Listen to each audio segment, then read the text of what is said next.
راهپیمایی اعتراضی صرافان و بازرگانان ولایت بلخ در واکنش بر تصمیم جو بایدن مبنی بر پرداخت غرامت به قربانیان حمله‌های 11 سپتامبر از دارایی افغانستان. اعتراض کنندگان این اقدام بایدن را خلاف ارزش‌های حقوق بشری عنوان می‌کنند و از جامعه جهانی می‌خواهند که جهت لغو این فرمان اقدام کند.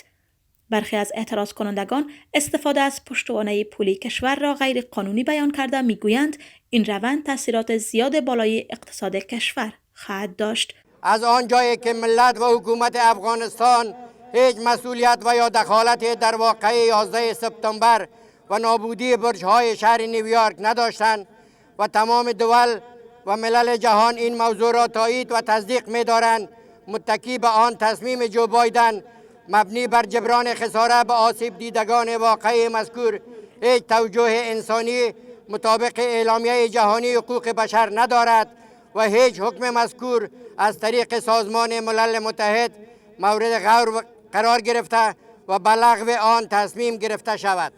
این پول ملت افغانستان است، پشتوانه پولی ماست. اگر این در صورتی کار شود پول ما هیچ میشه و این 3.5 میلیارد دیگه شکیمیه که ما به نام کمک بشردوستانه در مردم افغانستان میدیم. برادر این پول خود ماست، تو از جیب خود نمیتی، پول خود ما را در قید که به نام بشردوستانه در مردم افغانستان میتی.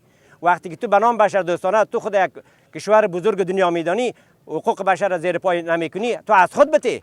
جو بایدن رئیس جمهوری ایالات متحده آمریکا در یک فرمان اجرایی 3.5 میلیارد دلار از 7 میلیارد دلار ذخایر ارزی کشور را به خانواده‌های قربانیان حادثه 11 سپتامبر اختصاص داده است.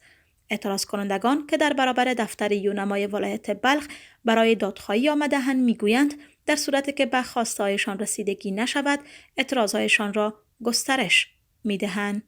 پول ما پیش جو بایدن نیست، پول ما با بانک جهانی است و جو بایدن خودسرانه از بانک جهانی 7 میلیارد ازیره گرفته، 3 میلیارد ازیره که پودر و صابون در مردم میته گرفته و 3 میلیارد 3.5 میلیارد ازیره 3.5 میلیارد ازیره به آپارتمان های دوقلویی که در سال 2001 اینا انفجار داده شد به اونا چیز میتن، جبران خساره میتن. چون پول ملت است، پول جو بایدن نیست.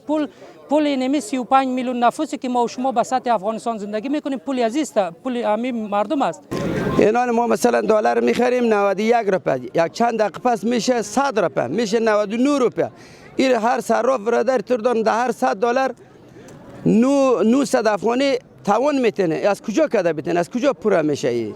این اقدام جو بایدن در روزهای اخیر واکنش‌های گسترده‌ای را در داخل و بیرون از کشور به همراه داشته است.